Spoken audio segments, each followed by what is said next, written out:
Aliás, no campo dos direitos prestacionais, o princípio da proporcionalidade se apresenta exatamente como o princípio da vedação da proteção insuficiente. Estabelecidos, portanto, esses parâmetros da compreensão dos direitos fundamentais, ou seja, que implica uma renovada compreensão dos direitos fundamentais, nós partimos, portanto, para a terceira análise, que diz respeito já à jurisdição constitucional. Não há Estado constitucional sem jurisdição constitucional. O papel da jurisdição constitucional é um papel que se apresenta extremamente fortalecido em toda a sociedade ocidental. Se nós falarmos de jurisdição constitucional, nós vamos ver que depois da Segunda Guerra Mundial nós tivemos a criação de vários tribunais constitucionais. Tivemos ondas de criação de tribunais constitucionais. A primeira onda foi a onda dos tribunais constitucionais da Itália, da Alemanha e da França, um conselho constitucional que exerce um controle meramente preventivo. A segunda onda se manifestou depois da democratização dos países peninsulares europeus, particularmente Portugal, Espanha e Grécia. A terceira onda foi a onda que ocorreu depois da queda do Muro de Berlim, com a criação dos tribunais constitucionais nos países do leste europeu. O que significa dizer que, se o século XIX foi o século do legislador, e era o século do legislador porque nós tínhamos aqui uma sociedade que não era tão fragmentada e tão mutante, e por isso o legislador conseguia prever o que aconteceria à frente, e com isso ele regulava as matérias, estabelecendo pautas condensadas em códigos.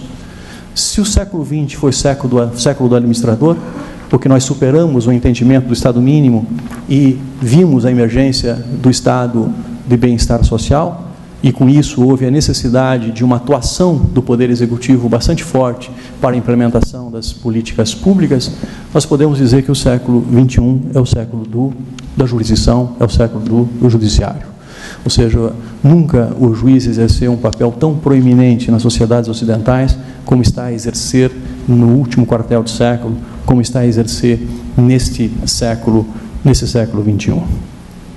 E aqui se coloca o problema de como haverá de atuar o Poder Judiciário e, particularmente, no exercício da função jurisdicional.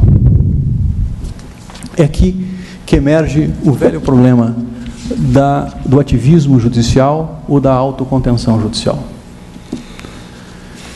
E há no Brasil uma certa ideia, muitas vezes equivocada, de que o ativismo judicial implica uma posição progressista e a autocontenção judicial implica uma posição não progressista. E aqui nós temos um certo equívoco.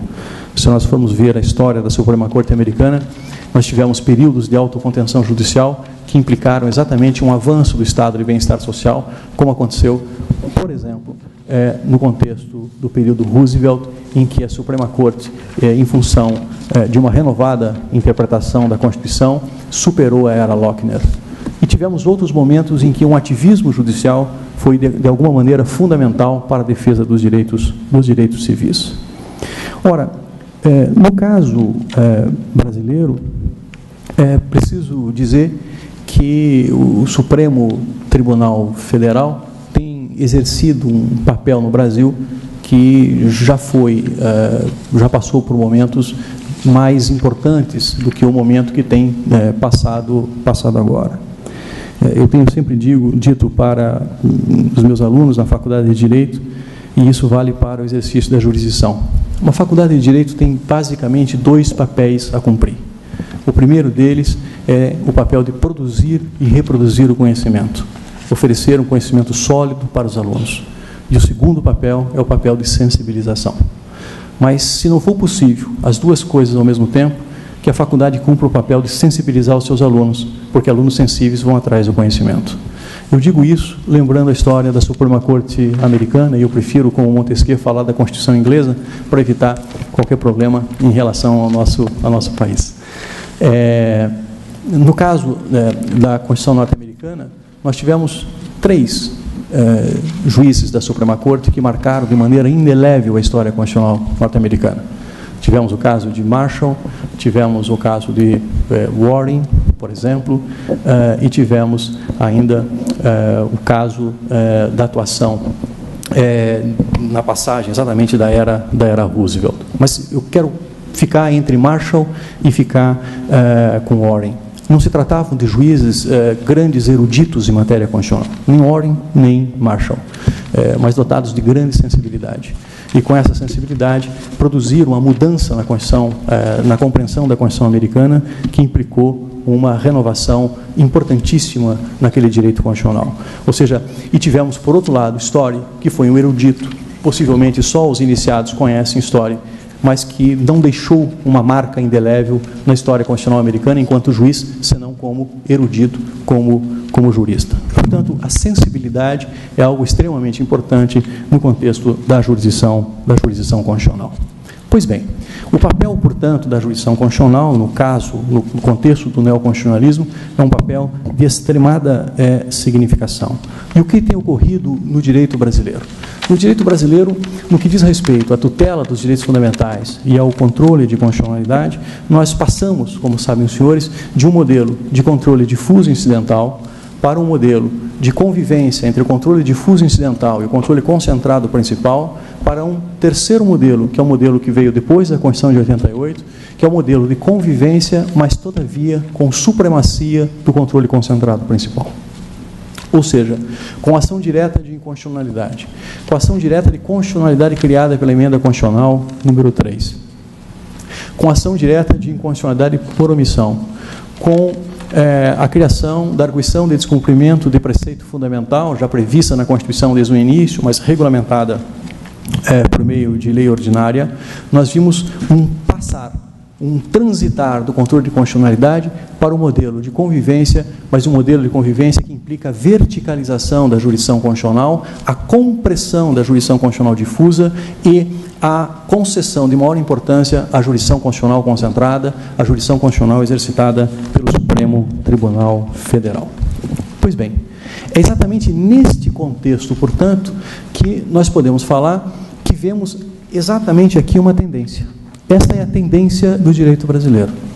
E essa não é só a tendência do direito brasileiro, como é uma tendência do direito mundial. Ou seja, possuir um tribunal que, de alguma maneira, diga a última palavra. E implicando uma certa concentração de poderes. E por que isso acontece?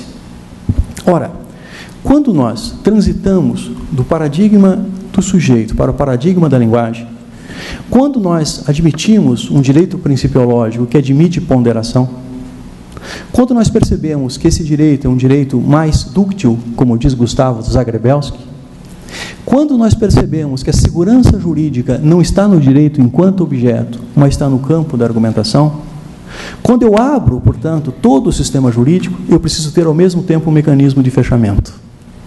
E um mecanismo de fechamento que implicava a segurança jurídica antes, era uma delimitação e uma regulação estrita das categorias jurídicas. Isso muda nessa sociedade dinâmica e plural. E por conta desta abertura, o fechamento vai ocorrer em função da última palavra que precisa ser dada por um órgão, e será o órgão de cúpula do Poder Judiciário. É por isso que nós estamos vendo hoje a verticalização do Judiciário brasileiro. É por isso, e isso não significa contradição, significa paradoxo. É por isso que nós estamos vendo, portanto, o fortalecimento dos órgãos dos tribunais superiores. É por isso, por exemplo, que nós instituímos a ação direta de inconstitucionalidade com legitimação mais ampla, depois da Constituição de 88, mas implicando uma autorrestrição do Supremo, exigindo a pertinência temática para os legitimados ativos, que não os universais, e hoje vemos dentro do Supremo a tendência para abrir a legitimação ativa. É por isso que nós vemos, ao mesmo tempo, a previsão do efeito vinculante nas decisões do Supremo Tribunal Federal em matéria de controle da constitucionalidade, seja em sede de ação declaratória de constitucionalidade, previsão na emenda constitucional número 3, seja já em virtude da lei que regulamentou a DIN, a 8982, aliás, a 8968, né? A 9868, que regulamentou, portanto, a ADIM e a ação declaratória de constitucionalidade e que conferiu à ADIM, onde não havia previsão constitucional, a produção de efeitos vinculantes na sentença que vai julgar procedente ou improcedente a ação, declarando constitucional ou inconstitucional a normativa impugnada. E percebam vocês que essa atribuição de efeito vinculante é algo que está além já da coisa julgada e da compreensão também da produção de efeitos erga omnes, porque permite-se, em função do efeito vinculante, na circunstância de descumprimento da decisão judicial por um órgão judicial inferior, o manejo não dos recursos processualmente admitidos, mas já a possibilidade do aforamento direto no Supremo Tribunal Federal da reclamação, com pedido, inclusive, do liminar, que pode implicar uma intervenção do Supremo Tribunal Federal no julgamento do juiz de primeiro grau. Ou seja, a reclamação passa, nesse contexto, a ostentar uma nova condição. A reclamação passa a se apresentar como uma verdadeira ação constitucional, que visa a preservação da autoridade do julgado ou a preservação da competência do órgão de cúpula do judiciário brasileiro, no exercício, nesse caso, da jurisdição constitucional. E é exatamente nesse contexto que se explica também entre nós a ideia da modelagem dos efeitos da decisão. Ou seja, até muito recentemente, nós compreendíamos que a ação, que é o controle de constitucionalidade, implicava um juízo declaratório de reconhecimento de uma patologia pré-existente, de modo que o juiz não decretava inconstitucionalidade, mas o juiz declarava inconstitucionalidade. E a consequência disso é que a declaração da inconstitucionalidade implicava, nessa circunstância, produção de efeitos ex tunc. Essa teoria se mantém, ou seja, vigora entre nós o princípio constitucional da nulidade dos atos inconstitucionais e não da anulabilidade, o que significa dizer que a ação direta de inconstitucionalidade implica mesmo uma manifestação em sede de juízo declaratório. Mas acontece que a sociedade brasileira é uma sociedade hoje mais complexa. É uma sociedade plural, uma sociedade fragmentada. E dado o fato que no Brasil não existe tempo para a declaração da inconstitucionalidade, a inconstitucionalidade, em tese, pode ser declarada a qualquer momento, é muito possível que uma lei que foi declarada, uma lei que foi constitucional, que apareceu constitucional, que nasceu constitucional, transitou para um estado de inconstitucionalidade, em virtude da mudança das circunstâncias fáticas. É muito possível, portanto, por outro lado, que a declaração da inconstitucionalidade de uma lei crie uma situação de injustiça muito mais grave do que a própria manutenção da inconstitucionalidade.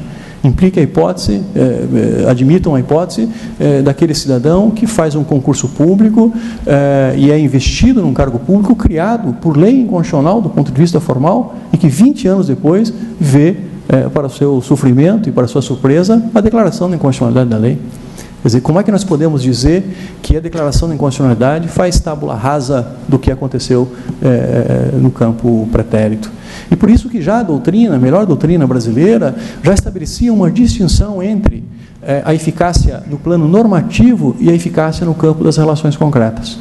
A declaração da inconstitucionalidade implica a produção de efeitos ex tunc no plano normativo, mas não implica necessariamente desconstituição dos atos praticados e das situações jurídicas e vantagens emergidas sobre a sua égide. Essas situações precisariam sofrer um processo de desconstituição, e desconstituição observado o devido processo legal.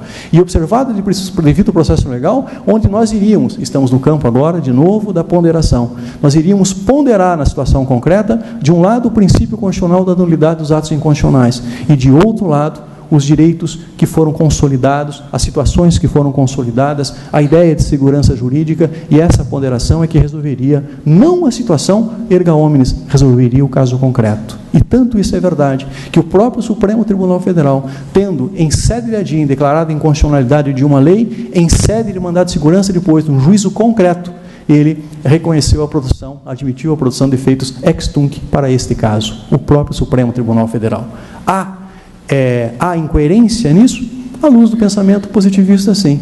à luz do pensamento positivista. Não há nenhuma incoerência. O que há, na verdade, é uma verificação do caso concreto, exatamente para a produção de justiça. E o direito se presta, no pós-positivismo, não apenas para satisfazer a vontade do legislador, mas também para produzir justiça, não qualquer justiça, senão aquela justiça deduzida propriamente do texto constitucional.